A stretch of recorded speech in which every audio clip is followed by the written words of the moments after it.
Welcome to First Draft for April. Thank you so much for joining us. Tonight we're going to be tackling Scrivener. We've gotten a lot of questions. We talk a lot about Scrivener when we talk about writing and process, and we've gotten a lot of questions about how exactly we use it. So we're going to tackle that tonight and talk about how we use Scrivener both for writing and for formatting and editing. But before we dive into that, I'm going to go around the room and just do introductions as we usually do and have everybody introduce themselves. And of course, since this is First Draft, what we are drinking tonight. So I will start, I guess, to my right, which will be Julia. Hello, I am Julia Kelly and Julia Blake. I write historical romance as Julia Kelly and contemporary sports romance as Julia Blake. I am drinking Basil Hayden tonight and just having a little bit of bourbon to enjoy my time with First Draft. So that's me. And I'm Alexis Ann. I write contemporary and erotic romance. And tonight I'm actually drinking Whistle Pig. And I got this cute, adorable little sampler set from Alexandra Houghton as a gift, and I'm trying the Whistle Pig tonight. And my there's water in here. I cut it. It's not all whiskey. Thank you for letting us know. That is so cute. I love that. There were 3 of them. There's the Crown, like the upper top shelf Crown, this, and then another Canadian whiskey, and we got to sample them all. It was fun. Super fun. I like it.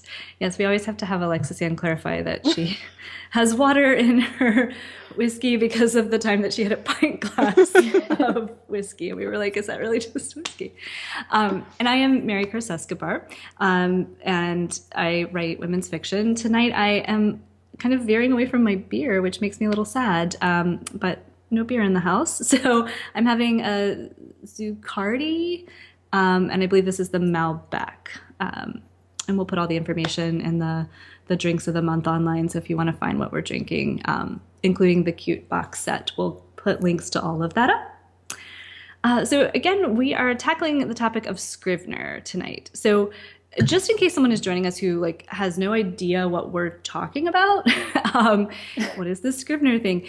Could I get one of you to just kind of explain what Scrivener is? It's a writing tool. I mean, it's software.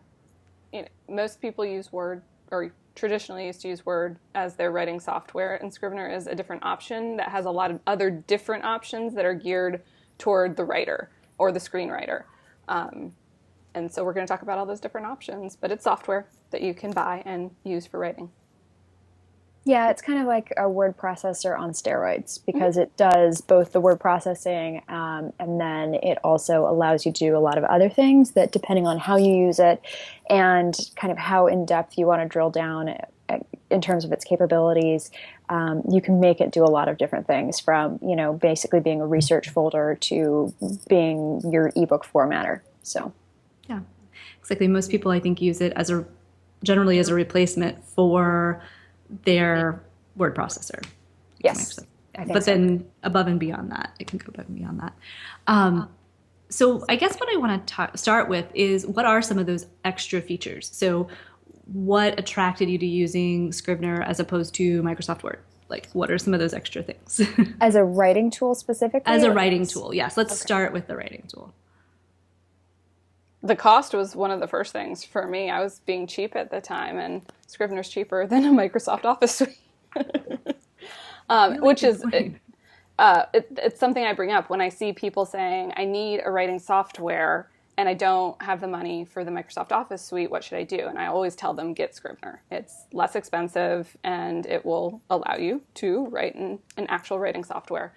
I was attracted to it because it has the ability to move scenes around and to storyboard and save things that you're brainstorming as you're writing. And that was really interesting to me, and it's still something that I'm continuing to explore. Mm-hmm. Yeah, so for me, one of the things that was really fantastic about it was when I was in college and I was writing term papers on Word, often I would end up, if I got stuck, printing out the whole document and basically cutting up sections of my manuscript and placing it all on the dorm lounge floor and moving them physically around. And so basically, if you think of it in that way, if you think of chunks of text that you can physically move, that's what, in a lot of cases, Scrivener is allowing you to do. So for instance, when I was writing the book I was writing in February and March, I was completely out of whack with how everything was laying out. And I realized that this scene that I had written needed to be 20,000 words earlier. And so rather than having to cut and paste and do what I used to do a lot, which is lose all of the text or end up with double up text in my document, all I did was take the little icon and literally move and drag and drop it. So that ends up being really helpful and really powerful. Also, if you do what I do, which is a lot of research, it has a whole research file which allows you to import websites and photos and all those things to your research file rather than having it in a whole bunch of different places. Your research file is literally a file that's available offline on your computer. So if you're working on planes or coffee shops without Wi-Fi or wherever, that's all available at your fingertips. And the other thing I really like is I have been writing recently with Romancing the Beat by Gwen Hayes, and she has you go through a beat sheet similar to Save the Cat, which is something we should probably do at some point. It's like a very specific writing structure, first draft. But one of the things that's really helpful to me is I can split my screen and I can have my beat sheet with my whole plan on one section of my screen. I can have what I'm working on the other section, and then I can have a little area called document notes or notes. And so it's kind of like a running tab of questions that I have that I need to look up, and it basically allows me to be as seamless as possible to continue writing while also jotting down like notes and questions and things like that. Mm-hmm. I think interestingly, I use those research folders for those notes and questions. And so everything that in the past I would maybe keep on a notebook page or in a little notebook in my purse, I will either, if I'm at my computer, I will jot them in that research page. And I always have one that's just like ideas, like for the plot. And I always have one that's like for edits. So like things that I realize as I'm writing, I'm going to need to go back and check. I always have a folder to just dump that in. So if I realize that as I'm writing, I can go dump it in that folder. Similarly, because it's all digital, I will sometimes, instead of using the little notepad in a purse kind of thing, I'll email myself something and then I can just cut and paste and drop it there. But I think that seamless part of having everything in one place. So your, actual research or your notes, your folders with your whole document. There's a way you can make character notes, which is really helpful if you have characters that are carrying over from one book to another, or just things you don't want to forget and switch up in the middle. So you can kind of do a little, I like the little note card feature. There's kind of a corkboard where you can put note cards, and I do one for each character with things that I don't want to forget about that character. But I think you really hit on it, that it's that seamless, like that's all in one place. And it's so visual. Mm-hmm. Yeah. You get to, it's not, I have a notebook here and I have a sticky note here and then I have a Word document here. It's all right there in front of you, and it's really easy to remember if you've forgotten something because it's right there in front of you. It's really easy to move a scene because they're all listed right there in front of you. And you can even rename the scenes. Like for a while there, I had hilarious things like, don't forget the sex scene and the scene where we meet him and the bang scene. And like, yeah, no, all of mine are titled like that. It's like first kiss this POV, first kiss this POV, like she screwed this up, and Right, because you have to know what they are. Like when you're making these little folders, and if you then want to go back and run it through a beat sheet or, move things around, like you need to know what it is. I think we've all had the experience. I tend to pull my drafts just like right out of Scrivener, and so you guys have gotten documents from me with like the title of like yes, of like whatever it was, which like so and so finds a mole. I think that's one of mine right now. Scene with Zach's mole. Like that means nothing to any, and that's like not the animal, like actual like a mole. Like a mole. It sounds gross, right? I'm having Austin Powers flashbacks. Yeah. Exactly. And because of all those features, I've started using it as my series Bible. And I was just going to say, series Bibles become hugely helpful in Scrivener. I've tried so many different programs and systems and physical binders and software programs, and oh my gosh, it just makes so much sense in Scrivener. There's no reason to do it anywhere else because you can keep track of settings and times and characters and character traits, and you can, this is my favorite thing, is there's always this passage in a book where you describe the character, or they have this really vivid scene that sets this character apart from the others. I just copy that and I paste it right into the series Bible. And when I'm sitting there going, what was it that Patrick said that one? Oh, I have the scene right here. Easy.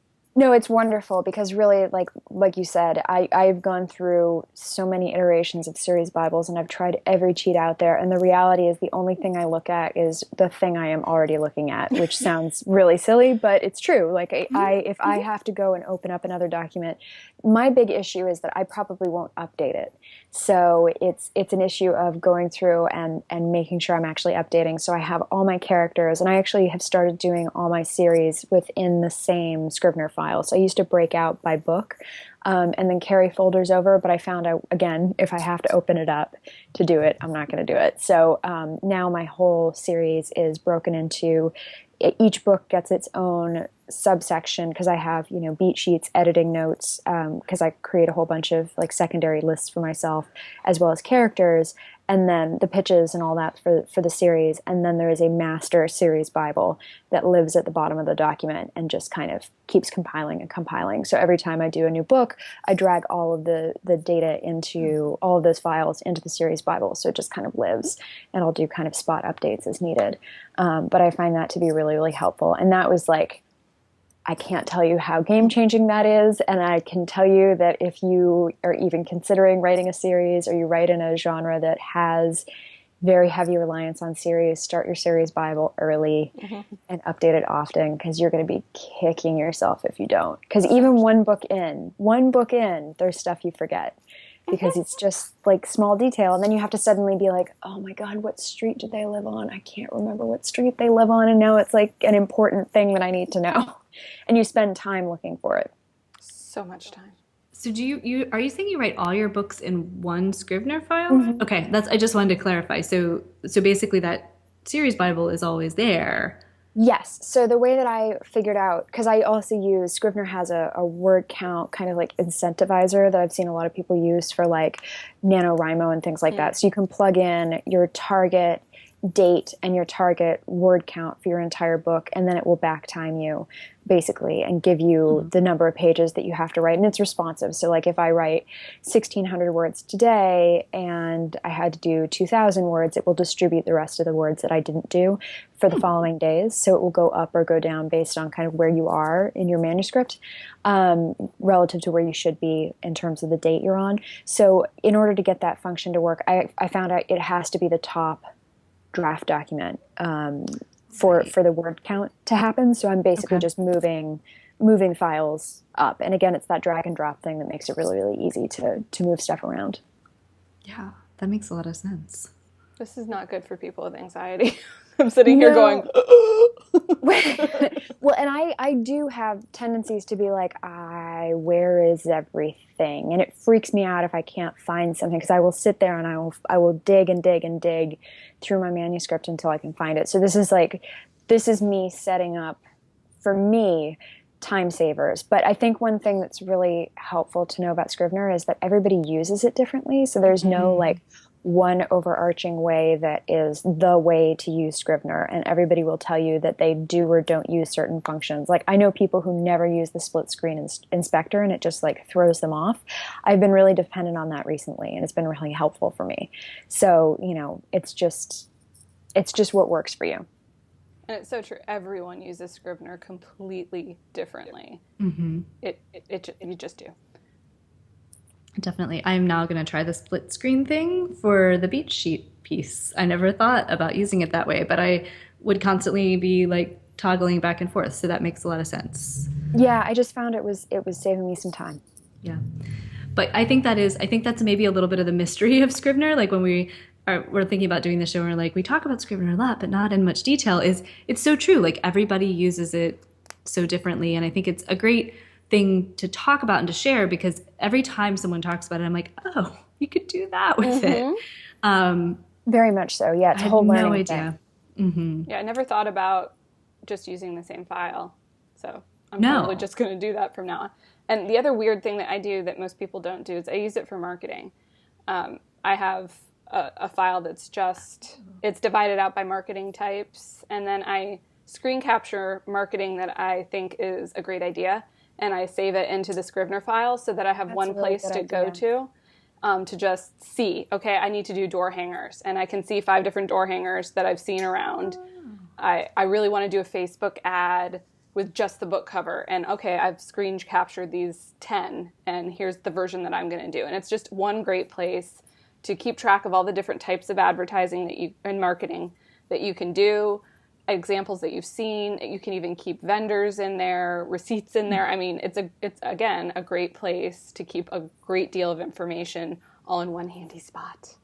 That's really smart. I hadn't thought about that. I've used that for marketing rollouts in terms of like writing blog posts and keeping a blogging calendar and stuff like that before, which is great. Because one thing that we haven't talked about yet, but I have it synced to my laptop, my iPhone, and my iPad. So I basically have it with me at any given time, which is really helpful because when I'm traveling on the subway, for instance, and I'm sitting there and I'm just like, okay, I can read, which is what I would normally like to do, but I really feel like I need to be working because I'm in a time crush or whatever. I can usually get a few hundred words out, so I keep it on my phone for that reason, and it's really helpful on the go, almost like a scratch notepad.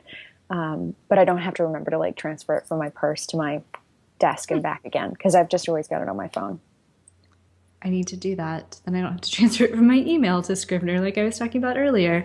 So yeah, let's talk about that a little bit because Scrivener is actually super generous with, I feel like, and I don't want to misquote, but you get several licenses with when you purchase. So it's definitely one of those things like if you install it on one computer and you get a new computer, you can easily just install a second version. I believe that's correct. Yeah. Yeah. Hopefully I did that. Yeah. So hopefully, but the other benefit of that is being able to use it on multiple devices. So clearly I don't do that since I just said, oh, that's a great idea. I should do that. Can you guys talk a little bit about how that works for you? Like how easy it is or not to download it on different devices? Julia's the best one to talk about this. Yeah, I use it all the time. And in fact, I was sitting out by the East River earlier today on my iPad writing because we actually have sun right now in New York City. And it's still like so novel to not be in the middle of the winter.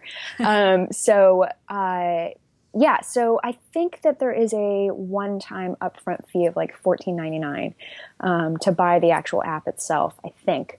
But the iOS version? The iOS, yeah. It was its own I think it was $19.99. Yeah, it's something like that. I feel like for me, it's worked out to be invaluable. So I was happy to pay that. And I actually bought, this is ridiculous, but I bought an iPad specifically when Scrivener came out as an app because I was like, okay, I feel like this is going to be game changing. And sure enough, it has been for me. So basically what it is it's like a very stripped down version of Scrivener. So for me personally, I think you can do all the basics in it. I wouldn't compile an ebook in it, for instance. But what I would do is you can have all your projects, and what you do is you move them into a specific folder, and there's instructions on this and everything. But what it allows you to do is be writing offline, all of those different things. And then once you get to Wi-Fi, you hit compile or you hit sync and it syncs through to Dropbox. And so your Scrivener is now updated on all your platforms instantaneously. And so the one tricky thing is you have to be really good about your compiles and do what I did not do initially, which is whenever you finish your document and you finish working on it, you set it to I set it to auto sync because I always go to the main page and it syncs for me. And then I close out the document in the app entirely. And that means that I'm safe. I know that, my compile is the same on all my different apps. And I always close out of my computer program now because for a while there I was getting like scenes in a compile folder. You never lose anything, but you do end up with conflicts basically. And so it puts things into a conflict folder and you have to sort through it a little bit. But for me, it's meant that I am very on the go now because even though I have a MacBook Air, most of my purses are not sized for a MacBook Air to fit in them. So I can have my iPad and I can be in a coffee shop and be waiting for somebody and get a few hundred words in. And it just kind of helps me hit whatever my word count is. So you still get, all of your folders and all those things. It's not quite as powerful. You don't get the split screen that I like, but you do get like your document notes and things like that. So for me, it's been wonderful and game changing. That's awesome. It's probably a good segue into talking about sort of the format editing and editing features. You mentioned compile, and so that's kind of kind of the main tool I feel like that's used in Scrivener to get your manuscript out of Scrivener into other formats. So, Yes. Alexis, do you want to talk about that? Because I know, or I mean, you could both talk about it, but Do I you know want me to cry about it? Yeah, both of us are going to cry. I think all three of us are going to cry about I'm not. compile. I gave up really quickly. You guys didn't give up as quickly. So. This is the one area that Scrivener needs to improve, and they kind of dropped the ball, I guess you could say, on it's not their strongest area. But basically, compile is the format that you're using to export whatever it is you're working on into a usable format somewhere else, whether that is a Word document or an ebook. And that was one of the reasons that I got Scrivener in the first place, was I didn't have any other way to create an ebook. And at the time, Scrivener was one of the best options for being able to write and then export an ebook. And it was great at the time. There are better software programs out there now, but it's still really easy. Vellum. Yeah. But just for compiling, not for writing. No, you can't write. Well, I mean, you could write in Vellum, but that would be, why would you do that? I think the main feature that most of us are compiling for now is to get it into Word so that we can get track changes from editors and things like that, and then you can paste it right back into Scrivener if that's what you want it. The compiling process for getting an ebook out is very complicated. There are lots of dongles and switches and embedded settings that sometimes take you hours to find, why your chapter heading is appearing on the second page instead of the first page, and weird things like that. There's many websites out there with tutorials on how to do it. The biggest thing to keep in mind, though, is there are two versions of Scrivener. There's a PC version and a Mac version, and they are not the same. Yes. So make sure if you're looking at tutorial notes, you are looking at the correct version for whatever version you are using. Otherwise, you'll tear your hair out and want to be homicidal. I mean, it just, I think before the show, we were talking about both Alexis and I have done serials, and we have done all of the back matter updating every single time a book comes out with Scrivener, and even with presets saved where you finally figure out how the stupid thing is supposed to work. Even then, there are things that can go wrong because you have to check what's included in the compile and how it's broken up and all, and it's just can be incredibly complicated. And so I haven't done indie publishing for a little while, but I'm going to be switching over to Vellum in terms of my compiling, or not, I guess not compiling, my formatting. And Alexis uses Vellum and loves Vellum, and I think almost everybody I know has switched over to Vellum.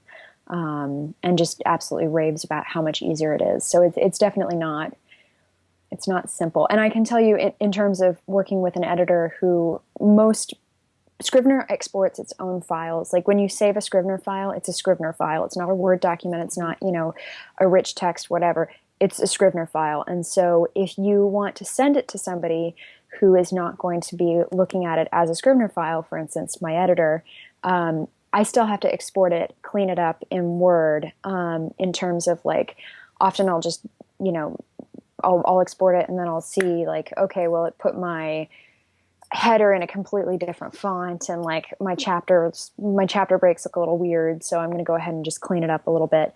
And so I did end up having to buy Word, so it was, it didn't completely solve that problem, which is a little annoying.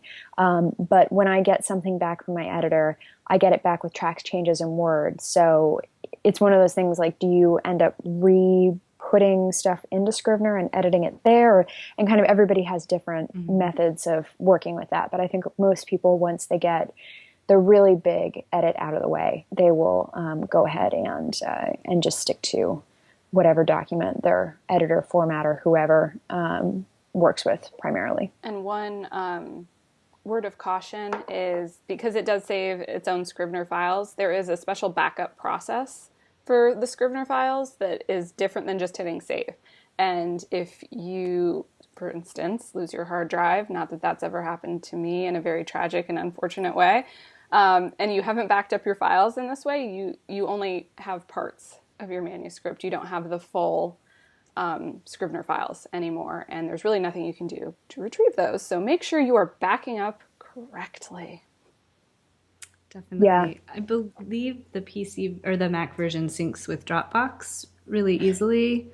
I have mine set to. Yeah, you have to set it in a Yes. certain way if you want to access it then in the iOS. But yes, it will do that if you ask it to.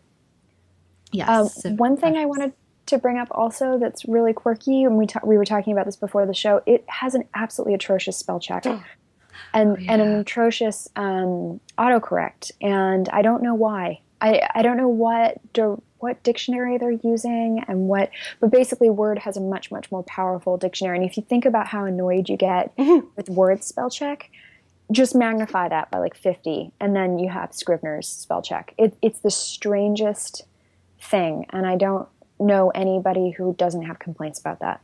For a No. while there, I thought I had forgotten how to spell. I was like, isn't this how you spell this?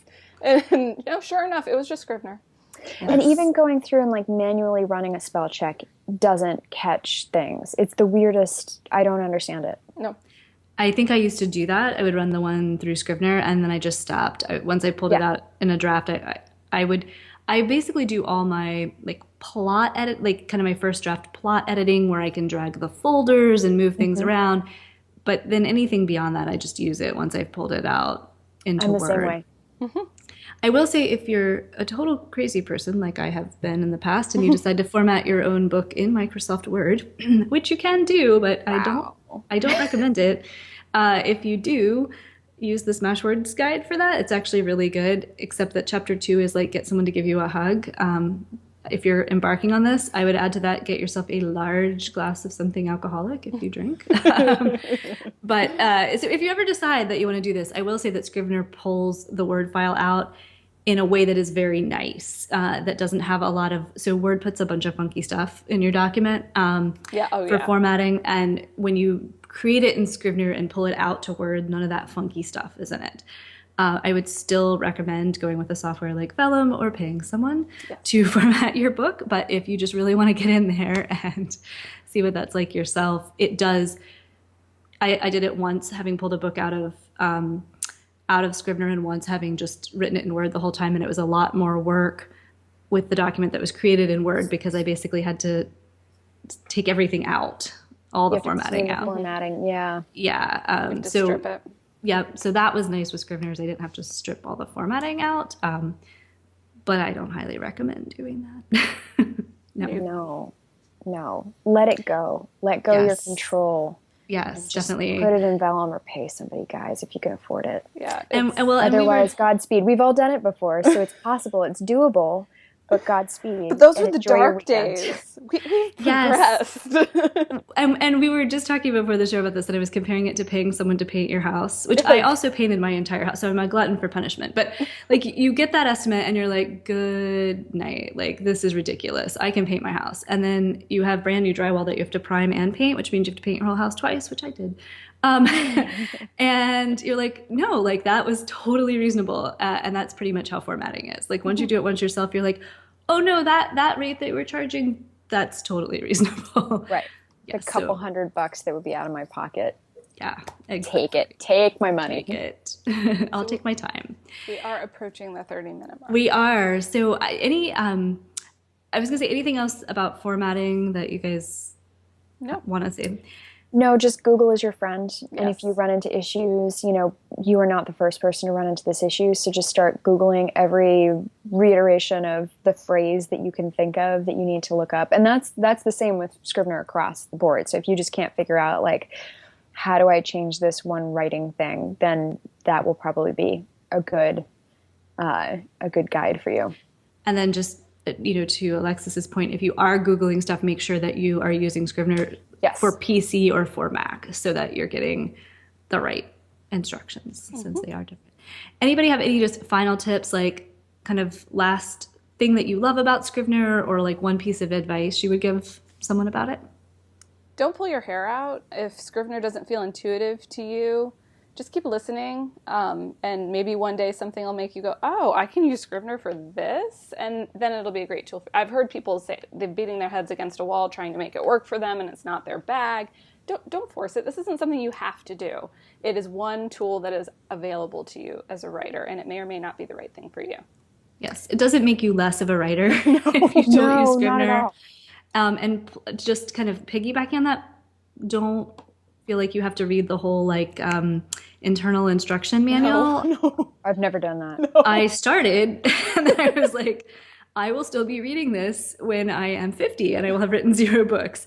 So don't.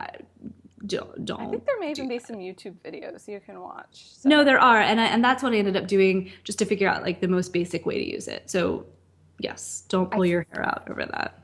2 things. I think I tried it twice. The first time didn't work for me, and then I came back to it, and then I figured out how to make it work for me. So it can definitely take some playing around with.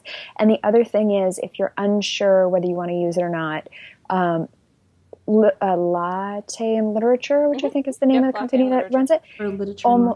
Something like that. Always Coffee and always literature. runs a NaNoWriMo deal. So if you want to wait a few months and you want to look it up in November, one of the codes I think that you get for having entered NaNoWriMo or having finished NaNoWriMo is a discount. Yeah, and I think I want to say I paid maybe $20 or $29.99. It's not an expensive program to start with. It's like $49.99 which is for a word processing program is not expensive, especially how powerful it is. But if you do want to get a discount and you're willing to wait a few months, that may be the time to snatch it up. Definitely. And I feel like they discount a fair amount, and there's some random things. Like I know my local writers organization, James River Writers, if you're a member of it, at least last year, one of the you could get a promo code to download it. So I look for things like that because I feel like they have a free trial too. So if you just want to play with it, yeah.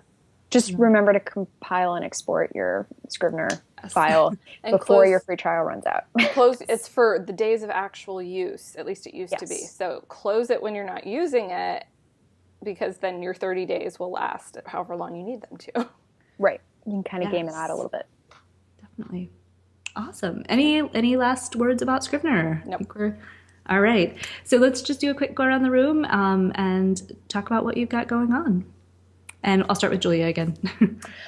So my first in the Matchmaker of Edinburgh series, The Look of Love, went on pre-order today, which is very exciting, which means that there's also a really lovely cover that I love that is also out and about on Amazon and various other retailers. So that is now available on my website, which is juliakellywrites.com, and as well as various retailers for pre-order. And the book is coming out October 9th, which is really exciting. So I am eagerly awaiting edits back on that book. Woohoo!